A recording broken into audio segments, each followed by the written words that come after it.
সবাই জানতে পারল কুসুম আসলে বিবাহিত, তাই রাতুলকে বিয়ে করতে পারবে না। হ্যাঁ বন্ধুরা, আমরা এমনটা দেখতে পাবো কুসুম ধারাবাহিকের আগামী পর্বগুলোতে।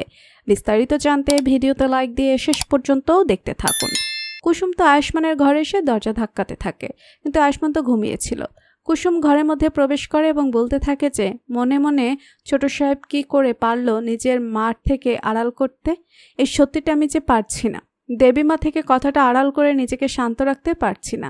আমাকে তো বলতেই হতো কথাগুলো, কিন্তু আমি কিভাবে বলবো এই কথাগুলো?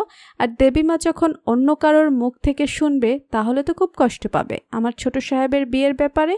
তখন আয়ুষ্মান ঘুমের ঘরে বলতে থাকে, আই এম সরি মা, আমি তোমাকে ওই কথাটা বলিনি যে কুসুমের সঙ্গে আমি বিয়ের পিঁড়িতে বসেছিলাম, কিন্তু বিয়েটা শুধুমাত্র আমার জন্য শ্যুট ছিল, ওটা সত্যি নয়।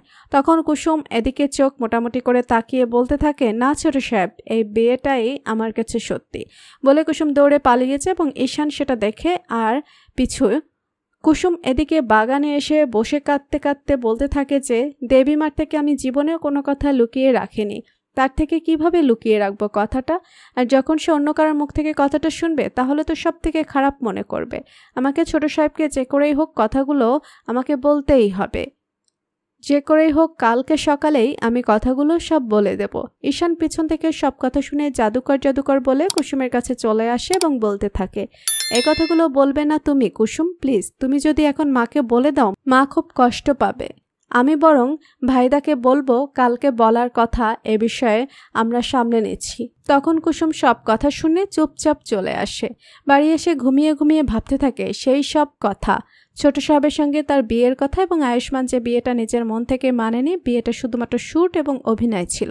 তখন কুসুম মনে মনে কষ্ট পেয়ে বলতে থাকে যে সবাই যতক্ষণ ভাবছে শ্যুট বিয়েটা, তাহলে তো আমাকেও তাই ভাবতে হবে। আমি কেন মানতে পারছি না? আমি এক্ষুনি গিয়ে মাকে বলে দেব, আমার মনে হয় যে মা বুঝবে আমাদের কথাগুলো। এই বলে তারা এগিয়ে যায়। অন্যদিকে কুসুম স্নান করে এসে তার মায়ের ছবির সামনে দাঁড়িয়ে থাকে এবং ভাবতে থাকে আবার সব কথা, যে মা তোমাকে আমি শুধু বলেছি, আমার বিয়ের কথা আর কাউকে বলিনি।